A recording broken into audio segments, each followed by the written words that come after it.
Sejam bem-vindos ao terceiro episódio do PodSerp, um podcast onde a gente passa para vocês todas as informações que nós aprendemos com o projeto social do Colégio Serp. Eu sou a Maria Eduarda Amaral, do 8º ano tarde, como vocês já sabem, e hoje eu tô aqui com o Lorenzo e o Wilson. Bom dia, a todos, eu sou o Wilson, do 8º ano manhã. Bom dia a todos, eu sou Lorenzo, do 8º ano tarde, do Colégio Serp. A nossa convidada especial de hoje é a doutora Flávia. Doutora, eu queria começar agradecendo você por ter vindo. E eu queria que você falasse um pouquinho sobre a sua experiência no trabalho e contar um pouquinho pra gente como que você lida com tudo isso. Eu lido com muita alegria, tá? Principalmente com a alegria de receber o convite de vocês e principalmente saber que vocês, tão jovens, né, Sim. inseridos dentro de um programa escolar, que tem uma visão futurística de receber, né, e fazer parte de um grupo de tudo aquilo que é novo, que são essas crianças que trazem aí algumas dificuldades para o dia a dia, tá? Que é a famosa inclusão. E com esse projeto, a gente não vai ter mais a exclusão dentro da inclusão escolar. Então, parabéns pela roupagem que vocês trouxeram aí, tá Sim. bom? Obrigada. E a gente eu lido com isso com prazer, porque eu falo que a minha primeira formação é realmente professora. Eu digo que eu tenho DNA de professor. Apesar de hoje exercer, também sou professora, mas já universitária, né? A gente já migra um pouco aí de área, mas eu sou professora, assim como dentro de uma escola. Mas o meu maior tempo todo, né, praticamente de 12 a 14 horas, é dentro da área clínica mesmo. E dentro da área clínica, a cada dia tem surgido novos e mais novos casos sobre o tema que vocês pediram para que eu dividisse aqui, compartilhasse o conhecimento com vocês, que é a questão do TEA, tá? E a gente tem que lidar com isso com muita naturalidade e principalmente com muito respeito, tá, sociedade? Assim como eles, desde pequenos, né? Fundamental 2, que a gente está tendo a base aqui, apresentar um respeito social, em apresentar à sociedade como que é, o que é o TEA.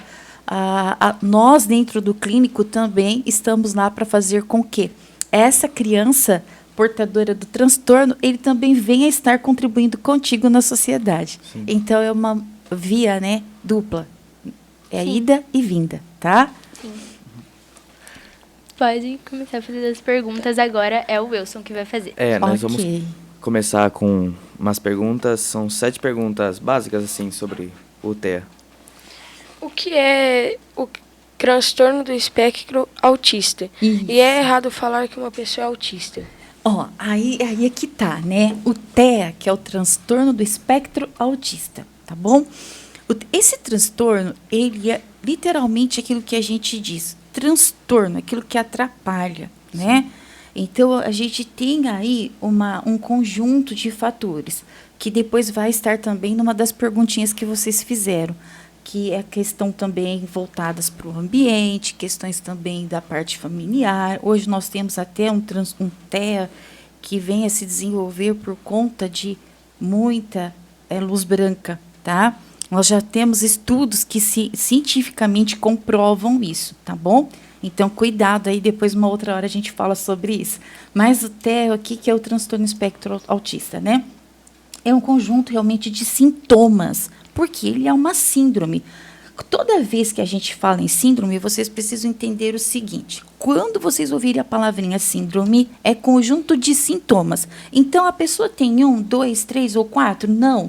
Vai ter lá 40, 50 até sintomas, e a pessoa que ela é portadora dessa síndrome, ela pontua para quanto?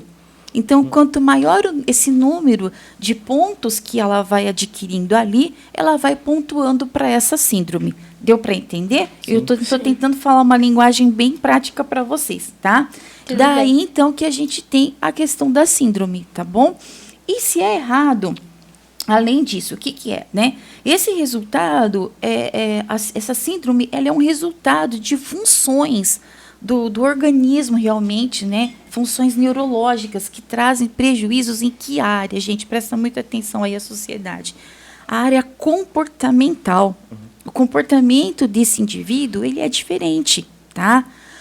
o comportamento físico, porque ele também traz atrasos, tá bom, do tônus físico. Então, vocês já perceberam que às vezes tem aquelas crianças que ao andar faz assim com as mãozinhas, ou faz assim com o corpinho, esses comportamentos, né, eles têm um nome realmente para isso, que a gente coloca dentro daqueles critérios dos sintomas. Lembra que eu expliquei? Sim. Então, é um conjunto de quê? De alterações comportamentais, é um conjunto de alterações da fala, viu? Então, aquela criancinha lá em casa, que está com 1 ano e meio, 2, chegou com 3 anos e não está conseguindo falar todas as palavrinhas, não é corretamente, não está conseguindo se comunicar através da fala. A gente precisa ter uma atenção especial, tá? Sim. Além disso, a parte motora, comportamental e linguagem, né? Então, nós temos um conjunto. Quando você vê um coleguinha lá, que a parte motora dele, a criança pequenininha dentro de casa na família, tá truncado, o tônus motor tá truncado, opa, já pontuou algo aí diferente. Ó, o tônus a parte da linguagem mesmo, tanto para ouvir e prestar atenção, compreender, porque não é só o falar, é também o compreender aquilo que se é falado, que se é pedido, tá? Então, que é solicitado. A criança parece que não está falando com ele. Você fala com ele e ele continua olhando para o mesmo lugar. Ele nem percebeu que chamou o nome, tá bom? Então, não é só o falar, mas é o também perceber aquilo que está sendo falado, tá? E a parte de comportamento, que eles têm um comportamento diferente. O que acontece? Eles gostam de ficar no mundinho deles, tá? Eles procuram sempre, se o grupo todo tá lá, eles vão se esquivando, vão ficando mais quietinhos, vão se reservando. Por quê? O barulho incomoda, o barulho que vocês fazem, que é tão legal, para o TEA, incomoda, entendeu? Então, e causa uma dor emocional. Então, ele se sente em dor. E, às vezes, o TEA vem a ter até uma crise no momento desse, porque é muito estímulo auditivo, é muito estímulo visual, e aí ele pode vir a ter uma crise, tá? Sim. Com relação a falar a palavra autista, o que acontece, tá? Veja bem, quando a pessoa, você ouvir a palavra assim, olha, ele é autista, não interprete mal, é o que ocorre. A pessoa que ela não tem esse conhecimento que vocês estão tendo agora, oportunidade de saber que isso se chama TEA, transtorno espectro autista, ele vai falar que ele é o quê? Autista. Porque nós temos o TEA em vários níveis, tá? Mas não deixa de ser TEA. E aí, quem que eles remetem ao autista? Aquela criança que faz aqueles movimentos com o braço, ou que fica assim, ó, ou até fazendo esse barulho que eu estou fazendo com o pé, aqui, ou fica assim, abre a boca aqui, né? Às vezes tem uma salivação muito maior, então escorre um pouco também. Ou ele faz esse movimento com o corpo, tá? Mas assim, bem forte realmente, né? Então, por isso que às vezes as pessoas falavam, é autista, tá? Só que tem TEA, agora você já sabe o nome correto, que ele está aqui entre nós e nós não percebemos. Porque ele é quietinho, ele não tem esse movimento estereótipo, tá? Corporal diferente, mas ele é um TEA. Então, quando a pessoa fala autista, não é que é errado, é que ela não tem o conhecimento de, literalmente, dessas nomenclaturas que são gigantescas, tá bom? Sim. E bem amplas, realmente, tá? Agora, a próxima pergunta é, o que causa o TEA? E as pessoas que nascem com TEA ou nascem com TEA ou podem desenvolver ao longo da vida? Olha, vamos lá. Primeira coisa, tá? As crianças, as pessoas, elas já nascem. Só que lembrando que nós temos agora um estudo recente daquela história que eu falei para vocês, de que pode vir a desenvolver, tá bom? O que ocorre? A criança já nasce. Se nós temos cientificamente, infelizmente, não, tá? Até dentro do DSM-5, nós não temos ainda essa resposta, mas nós temos algumas respostas, tá? Quais são elas? Vamos lá. Fatores ambientais, sim, isso já pontua para esse transtorno. E também fatores genéticos. Então, muito cuidado se você é TEA e pretende ter um filho, a probabilidade é muito maior, né? Então, a gente precisa estar atentos a isso, a esses critérios aí. Mas nós ainda não temos essa descrição. Infelizmente, nós ainda não temos essa descrição. Por isso que o TEA ele é tão estudado atualmente. Por isso que hoje o TEA ele demanda tanto da sociedade.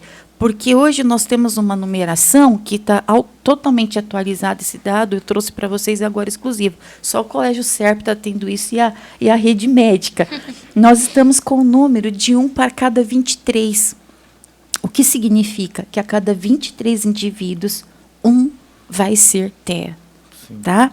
Devido a todas essas alterações que estão ocorrendo tanto no ambiente quanto a parte genética também. Tá bom? Sim. A outra pergunta é se... as pessoas nascem com TEA ou podem desenvolver ao longo da vida? Agora a questão do desenvolver. Eu fiz isso de propósito. Lembra que eu falei que tem crianças que estão desenvolvendo? Sim. Por quê? O que está acontecendo? A criança está com 1 ano e meio e 2, e ontem eu vi um vídeo, inclusive, de uma criança com 6 meses e colocaram um celular na frente dela. A questão da luz branca passou de 3 horas para uma criança com 3 anos, isso já é um crime. Isso é um crime. Por quê? Você está literalmente inibindo todas as habilidades que essa criança tem que desenvolver. Porque ela está tão reclusa e inclusa dentro de um objeto, às vezes é o smartphone, às vezes é a TV, tá? Às vezes é o próprio computador ou tablet, qualquer dispositivo de luz branca. Passou de 3 horas, ele não é aconselhável para a criança.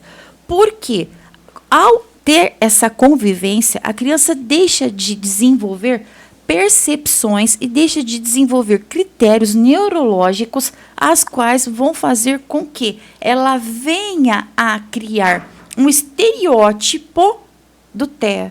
Por quê? Ela não desenvolve linguagem, ela não desenvolve a autorregulação, porque a televisão, ela te faz responder para ela? Não. Então, eu só estou recebendo estímulo. Eu não devolvo estímulo, entenderam? Sim. Então, o que ocorre? Quando a gente faz isso com uma criança, nós estamos num processo de ruptura do desenvolvimento neurológico. Então, a criança ela deixa de desenvolver a audição, tá? Ela está ouvindo, porém ela não processa o que ela ouve, porque não dá tempo dela Sim. pensar, tá? Isso também vem ao fato de uma pessoa autista, com TEA, tem alguns TEAs que não falam e tem outros que vêm a falar também. Isso também ocorre com esse procedimento? Sim, ocorre, porque o que acontece? Muitas vezes, dentro de casa, essa mãe não sabia pelo diagnóstico tardio, e esse é o maior problema, o diagnóstico tardio, né? Aí ela não percebe. E a criança ali dentro da rotina dela, fica lá assistindo televisão, vai acentuando. Porque aquelas habilidades que ele deveria desenvolver, ele não está desenvolvendo, que é a habilidade de comunicação, a habilidade de interação, a habilidade até de se opor, tá, a uma situação, a habilidade de negociar. Então, ou seja, rupturas atrás de rupturas, tá? E aí, o que nós temos? Infelizmente, vem a desenvolver o quadro de TEA, tá bom? Isso pode acontecer sim, tá? Isso é muito recente. Esse estudo, ele agora tem coisa de 2 anos que foi desenvolvido na Alemanha, esse estudo, tá bom? Eu queria fazer mais uma pergunta. Pode perguntar. Como o TEA afeta a vida de uma criança na interação na escola com os amigos e professores, com a sociedade? Olha, o TEA... ele é um grande desafio para vocês, tá? Porque vocês precisam... Olha a grandeza da pergunta. Você falou assim, dentro da escola. Normalmente, o TEA, um dos sintomas, lembra? Conjuntinho de sintomas, é uma perca cognitiva. O que é isso? Ele não aprende como as outras crianças. Ele aprende num tempo diferente e numa proporção diferente, tá? Além disso, ele também não se relaciona como vocês. Vocês, adolescentes, vocês gostam do quê? De andar em bando, não é assim? Sim. O termo, inclusive, que a gente usa cientificamente, né, é o termo bando entre aspas, porque vocês gostam de estar em grupo. O TEA não. O TEA, ele gosta de ficar como? Sozinho, Sim. no cantinho dele, tá? Aí, outra questão. Tem como ele desenvolver as atividades escolares no mesmo tempo que vocês? Claro que não, porque ele compreende numa velocidade diferente, o processamento dele é mais tardio, e até o processamento dele de leitura é mais tardio, porque ele demora para ser alfabetizado. Então, sendo assim, ele demora para ler, para compreender, para executar o que está sendo pedido, e também para compreender até mesmo a pergunta que o colega fez, né? O colega faz uma pergunta, ele fica olhando, ele não entendeu. Então, a gente tem um joguinho de palavras que eu vou ensinar para vocês agora, que é aquilo que a gente ensina na terapia. Por isso que é importante vocês ter esse comportamento de projetos sociais, para vocês aprenderem a lidar com essas crianças neuroatípicas, tá? Como funciona? Vocês já sabem o que é substantivo e o que é verbo, não sabem? Uhum. Sim. Tá. Então, assim, substantivo é aquilo que dá nome para as coisas, não é assim? Ó, mesa, Isso. cabelo, microfone e tal. Sim. E o verbo é a ação. Fechou? Uhum. Lembra, tem mais tipos lá, mas a gente vai ficar aqui no ação, tá bom? Então, quando a gente quer ter uma comunicação positiva com o TEA, o que a gente faz? A gente passa um comando para ele como verbo e substantivo. Olha, pegue o copo. Entendeu? Sim. Chegou mais rápido para ele. Agora, se eu falo o seguinte: ô amigão, pega aí o copo para mim, mano. Tô com sede. Uhum. Quantas informações você colocou dentro dessa frase? Inúmeras, tá? Então, chama a pessoa pelo nome, pega o copo, pegue o copo. E, normalmente, use o português correto, porque eles têm uma facilidade, por ter que desenvolver a linguagem, eles têm uma fala muito correta, tá? Aí ele vai pegar o copo.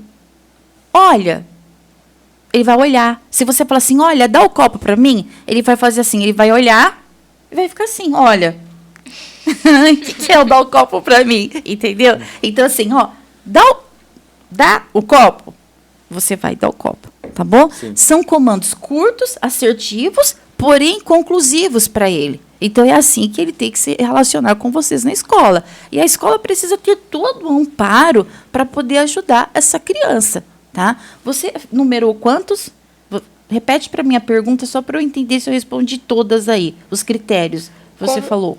Eu falei, como TEA afeta a vida de uma criança na escola e nas interações com os amigos e professores? Viu? E altera em tudo, porque ele não consegue se relacionar. Você acha que ele vai entender no mesmo tempo real que o professor está explicando a matéria, ele vai compreender aquela matéria? Não. Às vezes O nem a tempo gente dele- entende. Então, adorei isso. Às vezes nem a gente entende. Imagina o TEA, que ele está num mundo diferentemente paralelo ao mundinho de vocês. Sim. Então, isso é muito complexo. Então, por isso que ele precisa de um professor ou um cuidador para estar ao lado acompanhando. Porque esse cuidador, ele vai fazer, sabe, uma tradução. A gente não precisa do inglês, às vezes, quem não tem o domínio da língua, Sim. tem aquele ponto que coloca no ouvido que faz a tradução em tempo real para a pessoa. Sim. O TEA é isso, ele precisa de ter uma pessoa ao lado dele para adaptar os conteúdos, né, a matéria, digamos assim, para ele poder fazer. E isso, meninos, ó, presta bastante atenção, sociedade e escola.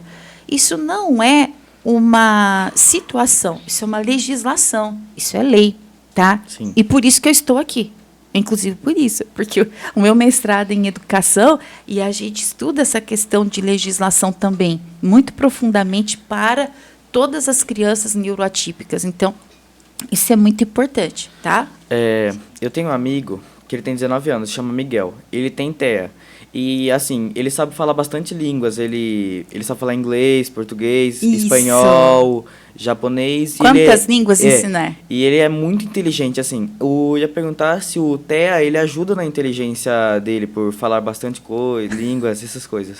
É assim, olha, para cada tipo, lembra do conjunto de sintomas? Sim. Tá? Algumas crianças pontuam como se esse seu amigo numa habilidade que a gente chama de neurolinguística, Sim. tá bom? Então, dentro da neurolinguística, veja bem, eu vou ter que explicar uma coisinha antes para explicar isso para você, tá? Porque senão a gente vai ter uma lacuna aqui. Olha, Sim. nós temos as inteligências múltiplas, tá bom? Gardner, que ele desenvolveu, junto com outros cientistas também, as inteligências múltiplas, habilidades em matemática, né, a área de lógica, habilidades espaciais, habilidades de linguagem, habilidades sociais, habilidades emocionais. Nós temos 12 hoje, tá? Já passou desse número, inclusive. A empatia é uma delas. E o que acontece?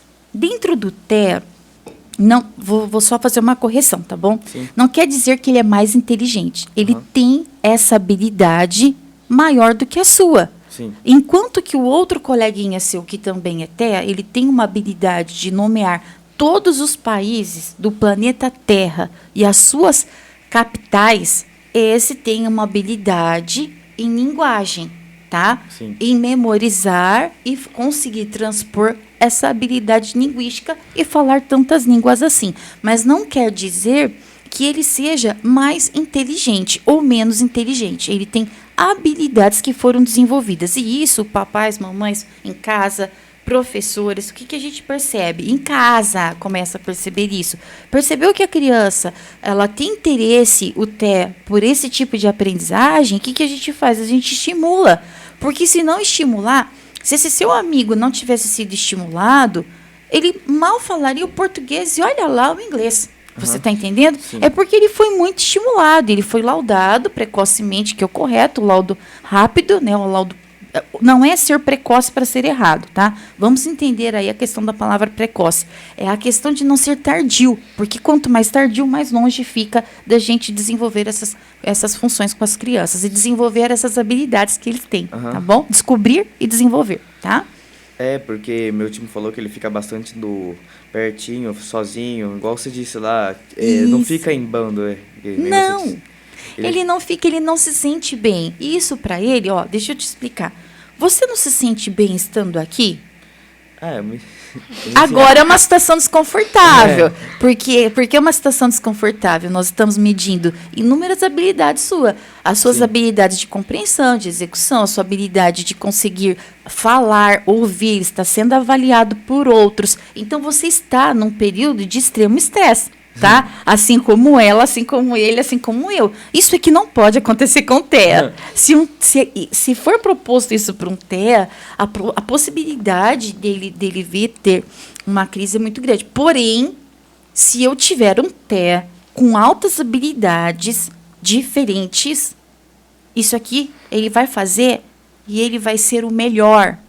Entenderam? Sim. Sim. Perceberam como não dá para a gente pegar e colocar tudo dentro da mesma caixinha? A gente tem que ter um caixote cheio de pequenas gavetas e cada um estar lá dentro. Então, o TEA, até por isso que eu convidei o Dr. Zé Renato para falar do TOD, né? E eu ficar com o TEA, porque o TEA ele é muito mais voltado para percepções nossa e não deles. Somos nós que temos que perceber o TEA, somos nós que temos que perceber o limite. E aí sim a gente vai desenvolvendo, tanto a nossa parte quanto a parte deles. Então, assim, tem TEA que na parte de tecnologia, olha, vocês não têm noção. Eles desbravam tudo. Aquele hacker que você fala assim, um menino hacker, olha lá, ele derrubou um sistema tal. Eu adoro já querer saber quem é esse menino hacker. Por quê? Existe uma grande possibilidade dele ser um TEA, tá? Que desenvolveu essa habilidade. Ele já tinha essa habilidade, foi desenvolvido e ele se tornou melhor nisso, tá bom? Ficou claro isso daí? Sim. Não Sim. que ele seja mais inteligente, tá? Ele Sim. tem habilidades desenvolvidas, tá bom? Outra pergunta aqui também. Qual foi o caso mais marcante da pessoa com TEA que você já conheceu? Olha, quando eu vi essa pergunta, eu achei assim muito interessante, tá? Eu vou ser bem sincera, e eu não estou sendo politicamente correta, tá, sociedade? Não é uma resposta politicamente correta, é a minha pura sinceridade. Por isso que eu trouxe para cá 2 ex-alunos para compor, né, esse projeto com vocês. Sim. Porque nós precisamos acreditar em todos. Nós precisamos valorizar todos. Nós precisamos nos desprender e doarmos o nosso máximo para todos. Porque lá na frente esse resultado ele vem de alguma forma, tá? Porém, dos casos que eu já atendi e atendo até hoje, tem um caso que me chamou mais a atenção, tá bom? E antes de eu falar desse caso, eu quero só dar um alerta para vocês. Gente, série é muito legal, ó, nota 1000, tá? Só que entre a série lá da Netflix e a realidade, existe um vácuo, tá bom? Então, nem tudo que vocês veem na série X, que eu não vou citar, eu vou dar uma dica. Na série X, onde tem um médico, e na série X, onde tem uma advogada, não vou citar. Gente, aquilo lá é ficção, por favor, é ficção, tá bom? Lógico que ali dentro tem muita informação legal pra gente aprender sobre o que é o TEA, tá bom? Mas é ficção, tá? Então, a gente precisa entender que isso pode acontecer? Pode, desde que nós não rotulemos, desde que nós não desrespeitemos, desde que nós façamos com que a legislação social e educacional se cumpra. Porém, respondendo a sua pergunta agora, o que eu tenho? Eu tenho hoje um paciente, dentro de outros tantos que eu atendo, com esse transtorno, que me chama muita atenção. Por quê? O TEA, ele aprende por comportamento, tá? E muitas vezes a criança, ela é pequena, ela começa a se bater porque o barulho está incomodando ou alguma coisa a incomoda do ambiente, porque eles são hipersensoriais. Eles sentem tudo muito. Então, se está frio, eles estão com muito frio. Se está calor, eles estão com muito calor. Se a comida é cremosa, aquela coisa é muito cremosa, entendeu? Sim. Então, se a moeba é legal para todo mundo, para eles aquilo não é legal, porque eles são hipersensoriais, eles sentem muito. E essa criança é um caso que me chama mais atenção, tá? Eu vou colocar dessa forma, que me chama mais atenção, porque todos são especiais e todos merecem o nosso respeito. A família, ele é criado com muitos adultos, tá? Então, a família ali, eu vou usar um termo bem legal, mimou bastante. Então, quando ele fazia uma birra, ao invés de aquilo que... Isso é errado, tá? Não se bate em criança. Ninguém, não se bate em ninguém. O que ocorre? Muitas famílias vai lá, vê que a criança está gritando e te beife, desce o tapão. Eles iam lá, pegavam a criança e dá licença, tá, coleguinha? E fazia assim, calma, calma, calma. Acolhia. Sim. O que aconteceu com essa criança? Hoje ele é um adolescente, tá? Ele está hiperdesenvolvido socialmente. Eu não posso citar nomes porque é contrato, eu tenho contrato com os pacientes, eu não posso citar nomes, né? Sim. Então, ele chega na clínica, o objetivo da terapia, inclusive com TEA, é a socialização, porque eles têm muita dificuldade de socializar, né? E depois vir a constituir uma profissão, a aprender, né? E depois constituir uma profissão e conviver em sociedade. Então, hoje ele chega na clínica, ele já chega e já fala para a secretária, oi, Duda, tudo bem? Que são as palavras de comandos, né? Tudo bem? Ela, tudo bem. Aí, se tiver 6 pessoas na recepção, ele vai todo mundo. Muito prazer, meu nome é fulano. Muito prazer, meu nome é fulano. Muito prazer. Ele cumprimenta todo mundo, entendeu? E, às vezes, tem criança que está chorando, ele vai lá e faz assim, calma, calma, não chora, calma, calma, não chora. Ou seja... Aqui, porque ele aprende pelo comportamento. Então, se a gente bate, ele entende o TEA que é para bater. Se ele grita e você grita, o que ele entende? Para gritar. Eu tenho que continuar gritando. Entendeu? Se ele sai correndo e fazendo movimento, né? E você sai correndo atrás, o que ele entende? Eu tenho que correr mais. Aí ele sai correndo, mas ainda na frente. Você vai morrer de cansar, porque eles não cansam, né? Sim. Você vai correr, você não vai alcançar. Então, porque ele vai pelo comportamento, entendeu? Sim. Então, esse caso me chamou mais a atenção de todos os casos que eu já atendi, porque por ele ter sido mimado, muito acolhido e muito amado, ele pôde desenvolver muitas habilidades, as quais os outros, né, portadores desse transtorno, dessa síndrome, na verdade, é uma síndrome que é um conjunto de sintomas, não desenvolvem, tá? Sim. Então, a receita básica é o amor. Se vocês amam os coleguinhas de vocês já estão dando prova disso aqui, com esse projeto, ame, respeite e defenda-os, tá bom? Sim. Tá bom. Tá muito obrigada, doutora. A gente obrigado. encerra mais um episódio por aqui. A gente, como um todo, queria agradecer novamente. E perguntar se você quer falar mais alguma coisa. Eu quero. Eu quero. Eu quero sim. Eu gostaria que todos os papais, ao assistir isso, valorizassem os filhos que vocês têm em casa. Pós-pandemia, nós temos uma dificuldade muito grande de trazer as crianças, os adolescentes, principalmente essa faixa etária aqui, eles queimaram uma fase da educação e do desenvolvimento infantil muito importante, que é a da socialização. Então, eles estão muito inclusos, tá? E não estão conseguindo realmente executar todas as funções. Então, que vocês possam ter um olhar diferente para os filhos de vocês. Não só tão somente pelo projeto que está sendo desenvolvido, mas pelo seu próprio filho. Ele merece isso. As crianças pós-pandemia, os adolescentes, essa geraçãozinha aqui, eles foram mutilados emocionalmente, eles foram mutilados socialmente, então eles merecem atenção.